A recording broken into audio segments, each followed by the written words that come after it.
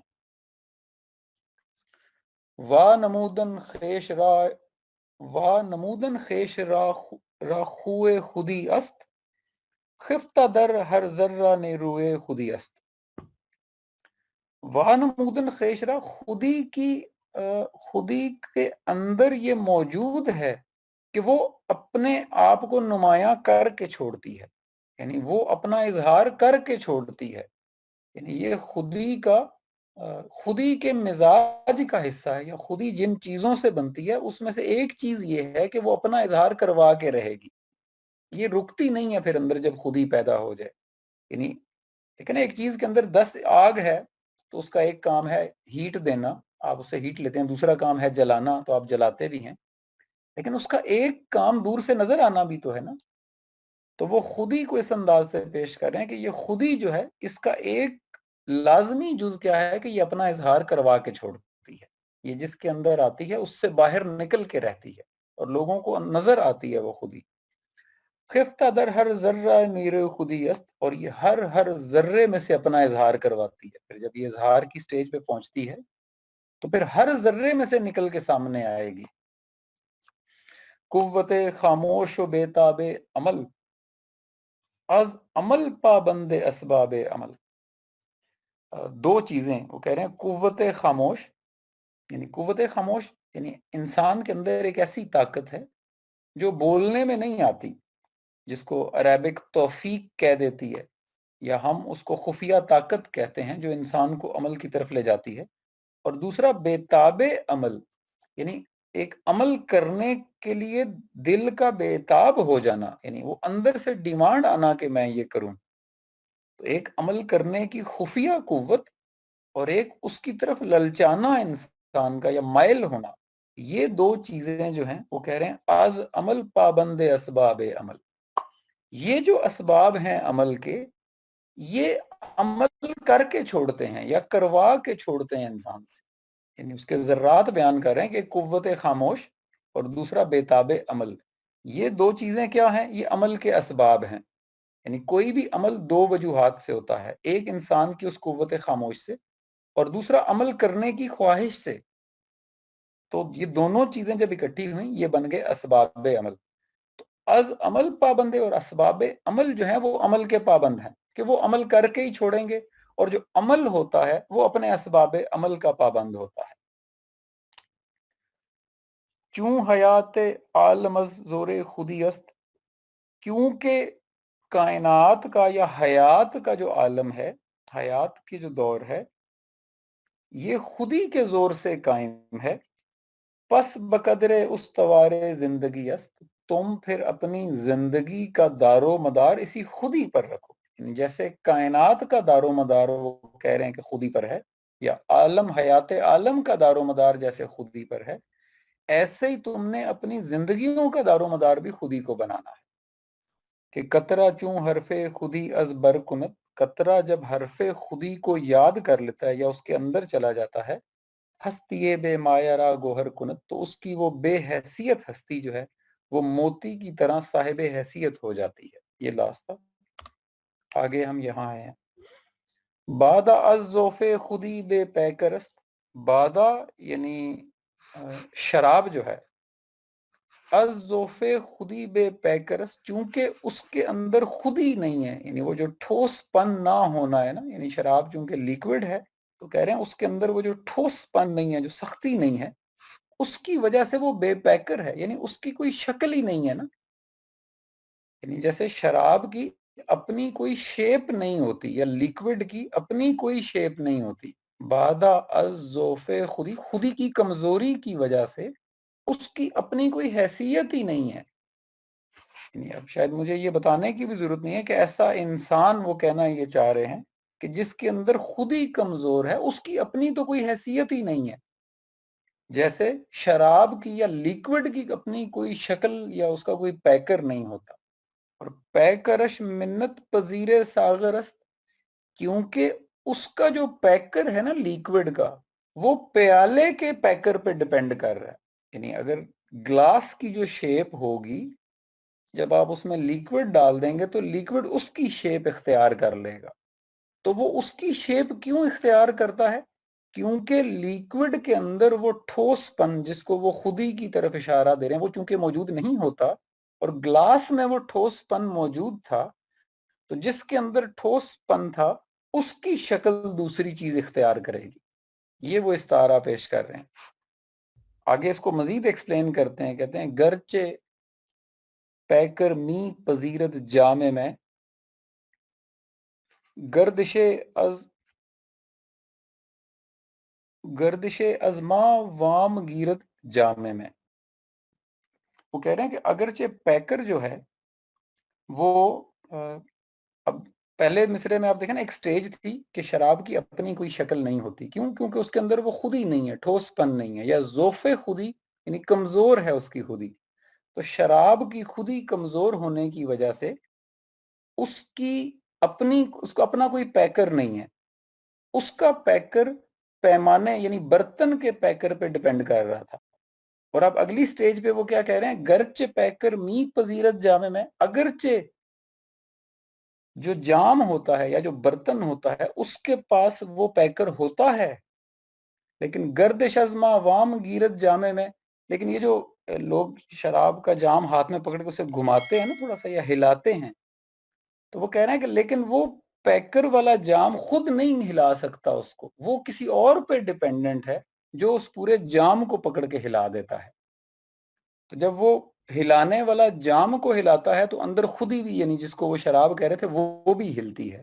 یعنی تینوں سٹیجز بیان کر رہے ہیں کہ جو کمزور ہے، اب میں اس کو یعنی سادہ الفاظ میں لاتا ہوں، جس کی خود ہی کمزور ہے اس کی اپنی کوئی حیثیت ہی نہیں ہوتی. کیوں؟ کیونکہ وہ جس طرح کے ماحول میں رہ رہا ہے وہ اسی جیسی حیثیت اختیار کر لیتا ہے. اور وہ ماحول کیسے ہوتا ہے؟ وہ ماحول میں جو گردش ہے وہ بھی ماحول کی اپنی نہیں ہے، وہ گردش پیدا کرنے والوں کی گردش ہے. یعنی جب تک آپ کے اندر خودی نہیں آتی، آپ اصل میں دوسروں کی بنائی ہوئی شیپ اور گردش کا شکار ہوتے رہتے ہیں. یہ وہ پورا اس آئیڈیالوجی کو پیش کر رہے ہیں. کو ہچوں از خود رود صحرا شود، شکوے سنجے جوششے دریا شود. واہ، یہ دیکھیں یار، یہ کتنے انداز سے اس بات کو کھول رہے ہیں کہ مجھے نہیں لگتا دنیا کی کوئی مثال چھوڑی ہے انہوں نے جس کے ذریعے نہ ایکسپلین کیا ہو. یعنی پہلے اس میں دوسرا مصرع مجھے پہلے بتانا پڑے گا. یعنی اگر آپ نے وہ منظر دیکھا ہو، دیکھا ہم سب نے ہے لیکن اس انداز سے کبھی نہیں سوچا نا. آپ نے اکثر دیکھا ہوگا کہ جن دریاؤں یا سمندروں کے کارنر پہ، یعنی جہاں وہ سمندر اینڈ ہوتا ہو یا دریا کے بارڈر پہ پہاڑ ہو، تو پہاڑ کے نا پانی ٹچ ہو کے لہریں لگ کے نا وہ پہاڑ کو تھوڑا سا یعنی اوپر سے نیچے کی طرف سلوپ آ رہی، پھر اندر سے کھوکھلا کر دیتے ہیں. کافی اندر کو چلا جاتا ہے پہاڑ پانی ٹکرنے کی وجہ سے. اب وہ اس منظر کو کیسے بیان کر رہے ہیں کہ کوہ چوں از خود رود صحرا شود. اب دیکھیں پہاڑ اور صحرا کیا ہوتا ہے کہ پہاڑ کو وہی جو میں نے نمک والی مثال دی، اگر کوٹ دیا جائے ذروں میں تو وہ صحرا بن جائے گا نا، ڈیزرٹ بن جائے گا. وہ کہتے ہیں پہاڑ کیوں صحرا بن جاتا ہے یا ریت ساحل کی بن جاتا ہے؟ کیونکہ اگر اس کے اندر اتنی سختی ہوتی کہ وہ پانی کی لہروں کو برداشت کر سکتا تو وہ کبھی بھی ذرات میں تقسیم ہو کے صحرا کی شکل اختیار نہ کرتا. لیکن جب وہ کر لیتا ہے شکل اختیار اور اندر سے وہ کھانا شروع ہو جاتا ہے پانی اس کو، تو کہتے ہیں کہ پھر وہ جو پہاڑ ہے وہ شکوے سنجے جو ششے دریا شود، یہ ہمارے والی حالت، وہ پھر بیٹھ کے نا دریا کا شکوہ کرتا رہتا ہے کہ بھئی میں تو بڑا مضبوط تھا، یہ دریا نے لگ کے مجھے کھوکھلا کر دیا ہے. تو علامہ صاحب کہہ رہے ہیں دریا نے تمہیں کھوکھلا نہیں کیا، تم خود کمزور تھے، اس وجہ سے یہ تم کھوکھلے ہو گئے. یعنی یہ جو ہماری جسٹیفیکیشنز ہیں، جو ہمارے جواز ہیں، مختلف جگہوں پہ اپنی اس خودی کی سختی نہ دکھانے اور اس پر عمل نہ کرنے کے کہ جی میں کیا کروں، میرے سے تو میں یہ اکیلا کیسے کر سکتا ہوں، وہ تو فلاں کام نہیں ہو سکتا، یہ تو فلاں کا کام تھا. تو وہ پہاڑ اسی طرح سے دریا کا شکوہ کر رہا ہے جیسے ہماری یا علامہ صاحب کے دور کی قوم اپنی اپنی جسٹیفیکیشنز دیا کرتی تھی کہ بھئی میرا تو کوئی قصور نہیں، یہ پانی نے مجھے کھوکھلا کر دیا. تو علامہ صاحب اس کو سنا رہے ہیں کہ پانی نے تمہیں کھوکھلا نہیں کیا، تم اتنے کمزور تھے کہ پانی تمہیں کھوکھلا کرنے میں کامیاب ہو گیا. آگے کہتے ہیں جی موج تا موجست در آغوش بحر، واہ، می کند خود راہ سوارے دوش بحر. یہ دیکھیں یہ کیا آبزرویشنز ہیں، میں تو خود پریشان ہو جاتا ہوں پڑھ پڑھ کے. یعنی وہ کہتے ہیں موج، اب پہلے ذرا منظر ذہن میں لاتے ہیں، پکچر بناتے ہیں، ویڈیو بنائیں اپنے مائنڈ میں کہ آپ دیکھیں سمندر کے اوپر جو وہ بڑی بڑی لہریں اٹھتی ہیں، تو وہ کہہ رہے ہیں کہ یہ جو لہر ہوتی ہے نا، وہ اس کو اس انداز سے نہیں پیش کر رہے کہ سمندر کی، وہ کہتے ہیں کہ سمندر ایک جسم ہے جس نے لہر کو اپنے کندھوں پہ اٹھایا ہوا ہے. یعنی یہ وہ اس، آپ ذرا اس فلسفی کو سمجھیں کہ لہر لہر نہیں ہے، ہم تو سمجھتے ہیں نا وہ پانی کا حصہ ہے، وہ کہہ رہے ہیں نہیں، یہ سمندر نے ایک لہر کو اپنے کندھوں پر اٹھایا ہوا ہے. یہ اس انداز سے پیش کر کہ موج تا موج است در آغوش بحر، می کند خود را سوار دوش بحر. جب تک موج سمندر کے کندھوں پر سوار رہتی ہے، یعنی می کند، اس میں بھی دوسرا مصرع میں پہلے ایکسپلین کروں، می کند خود را سوارے دوش بحر، جب وہ سمندر کے کندھوں پر سوار تھی تو موج کہلائی نا. یعنی اگر وہ کندھوں سے اتر کے سمندر کے لیول پر آ جائے تو پھر اسے کون موج کہے گا؟ تو موج تب تک موج ہے جب وہ سمندر کے اوپر آ کے سوار ہو جاتی ہے. یعنی یہ جو معاشرہ یا جو انسانیت ہے وہ اس کو سمندر کہہ رہے ہیں، اور جو اس میں سے نکل کے ان کے اوپر آ جاتا ہے نا وہ موج کا درجہ رکھتا ہے، ورنہ تو وہ نیچے تو پھر اس سمندر کا ہی حصہ ہے، وہ ایوریج ہے. یعنی سمندر ہونا ایوریج ہے اور موج سمندر کے کندھوں پہ سوار ہوتی ہے، اسی لیے دور سے نظر آتی ہے، اسی لیے جس طرف جاتی ہے رستہ بنا لیتی ہے. وہ اس انداز سے پیش کر رہے ہیں. آگے کہتے ہیں جی حلقہ زد نور تا گردید چشم، کہ نور یعنی یہ دیکھنے کی صلاحیت یا ویژن، حلقہ زد نور تا گردید چشم، یہ نور یا دیکھنے کی صلاحیت جب ایک حلقہ بنا لیتا ہے یا ایک سرکل بناتا ہے تو یہ آنکھ کی شکل اختیار کر لیتا ہے. یعنی وہ آنکھ کو بتا رہے ہیں کہ یہ نور کا ایک حلقہ ہے، یعنی اس سے ہمیں یہ کائنات نظر آتی ہے، یہ جو آبزرویشنز کی کائنات ہے. از تلاش جلوہ جنبید چشم، پہلے آپ نے دیکھا کہ انسان کو کائنات کا مشاہدہ اور موازنہ کرنے کے لیے انہوں نے کہا جو نور ہے وہ آنکھ ہے، اور آنکھ کا وہ حلقہ ہے، اور یہ جو پلکوں کا جھپکنا ہے یہ تلاش ہے نئے نئے جلووں کی. دیکھیے آنکھ کو اور آنکھ کے پلکوں کے جھپکنے کی جو سائنس ہے وہ اس کو استعارہ کے طور پہ استعمال کر رہے ہیں کہ انسان نے جو اللہ کی نشانیوں کو آبزرو کرنا ہے اس کے لیے آنکھ میں وہ نور رکھا گیا، اور یہ جو جھپکنا ہے یہ نئے نئے منظروں کی تلاش ہے. یعنی آپ اس کو یہ مت سمجھے کہ میں پلک جھپک رہا ہوں، اصل میں یہ آنکھ کو عادت ہے کہ وہ نیا منظر تلاش کرنا چاہتی ہے، یہ آنکھ کی خود ہی بتا رہے ہیں وہ. سبزہ چوں تابے دمید از خیش یافت، ہمت او سینہ گلشن شگافت. سبزہ یہ جو سبزہ ہے یعنی باغ کا آپ منظر ذہن میں لائیں، اور اس میں سے جتنے وہ بوٹیاں پھول سبزہ اگ آیا ہے زمین سے باہر آ گیا، سبزہ چوں تابے دمید از خیش یافت.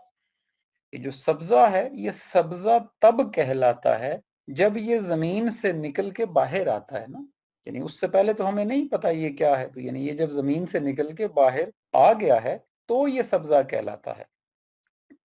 اور یہ کیوں سبزہ کہلا رہا ہے؟ ہمت او سینہ گلشن شگافت، کیونکہ یہ گلشن کے سینے کو چیر کے اوپر آیا ہوا ہے. یعنی وہ اس سبزے کی خوبصورتی یا اٹریکشن یا افادیت کی روٹ کاز یہ بتا رہے ہیں کہ اس کی روٹ کاز یہ ہے کہ وہ زمین کے اندھیروں کو چیرتا ہوا باہر نکل آیا ہے، اس لیے وہ سبزہ کہلایا ہے. یعنی یہ امید ہے سمجھ آ رہی ہوگی، سبزہ چوں تابے دمید از خیش یافت، سبزہ اس لیے سبزہ کہلایا ہے کہ اس نے ہمت دکھائی اور وہ گلشن کا سینہ چیر کے باہر آ گیا ہے.